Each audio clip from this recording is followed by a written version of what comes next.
people whispered about the old Reyes mansion at the edge of San Andres. No one dared to approach it after dark.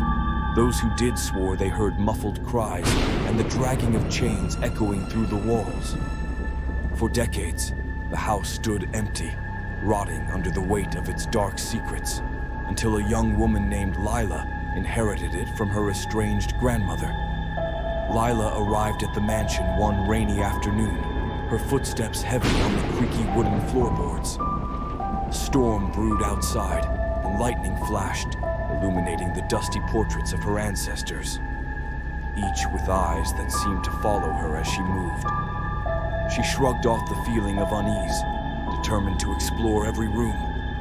As she moved through the house, she noticed strange marks scratched into the walls and floors. They appeared to be old, but the sight of them made her shiver. That evening, while sorting through old family records in the attic, Lila came across a journal belonging to her grandmother, Rosa. The entries were cryptic, speaking of the darkness within the family and of secrets that must never see the light. Flipping through the last few pages, she found a chilling entry dated exactly 50 years ago, on that same day. It read, "The curse was never meant to last this long. Tonight, I'll put an end to it. By morning, my family will be free." The final line was scratched out violently. As Lila closed the journal, she heard faint footsteps on the stairs leading up to the attic. She froze, staring into the shadows of the doorway. Holding her breath, she watched as a figure appeared at the top of the staircase. A woman, ghostly pale with sunken eyes. Lila's heart pounded as she recognized her. It was Rosa, her grandmother, exactly as she looked in the family portraits. "Leave this place," the figure whispered, her voice barely a hiss, "or you will join me." Lila stumbled backward, the journal slipping from her hands and landing open on the ground. From the corner of her eye, she noticed something glimmering in the shadows. A bloody dagger lying under a loose floorboard.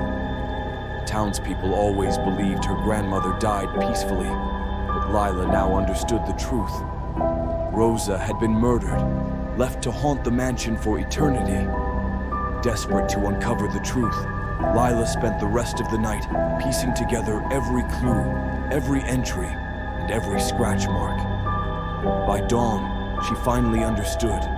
Each family member who had come to the mansion had vanished on the anniversary of Rosa's death, and each one had discovered something, a key that unlocked the curse. But the key was lost as soon as it was found, trapping the next person in an endless cycle. Lila knew what she had to do.